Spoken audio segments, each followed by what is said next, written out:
I want to welcome you to Pastor Blast. Today is Tuesday, March 24th.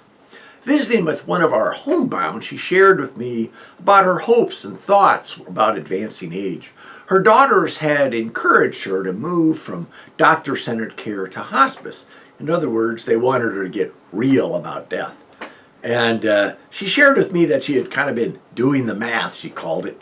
She had been figuring out how long her parents and grandparents had lived and evaluating her own health and thinking she kind of had figured out, how long she had.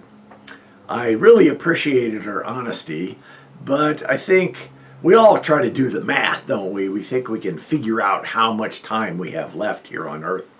But the truth is, we do not know, and we will never know until Jesus takes us home. Death is the darkest of mysteries, isn't it? And it evokes denial and fear and dread.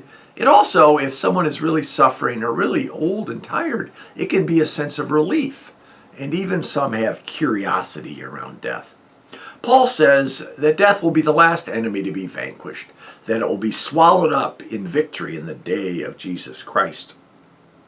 Death and dying is hard to deal with, not only on a personal level, but what about those people we love when they are dealing with it and we're right there with them?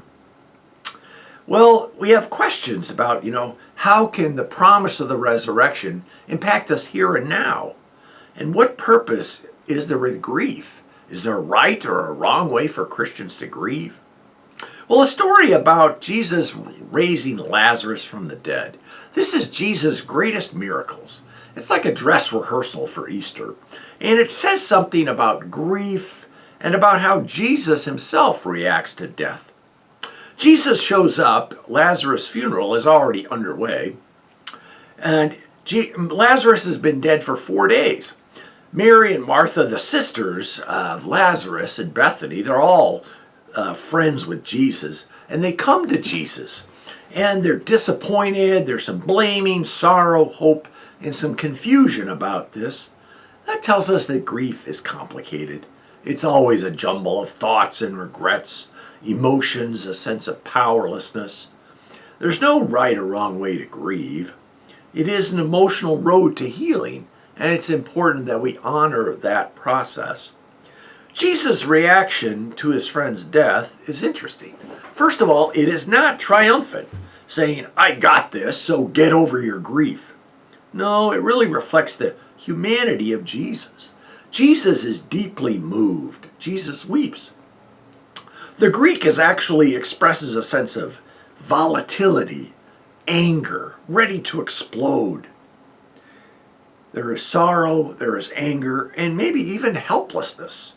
Because for Jesus, his friend has died.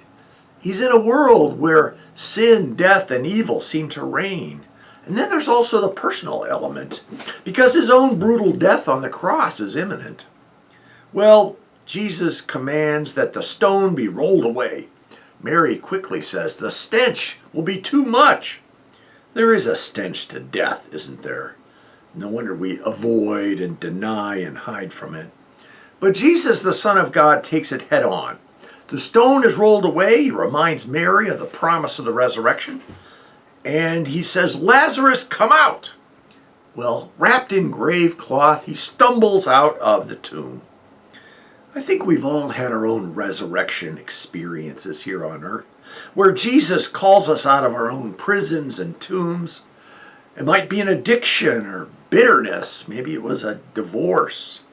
Or for me, it was depression. When I could hear the voice of Jesus, when I was immobilized and paralyzed and terrified, Jesus said, Chuck, come out. That's what God does.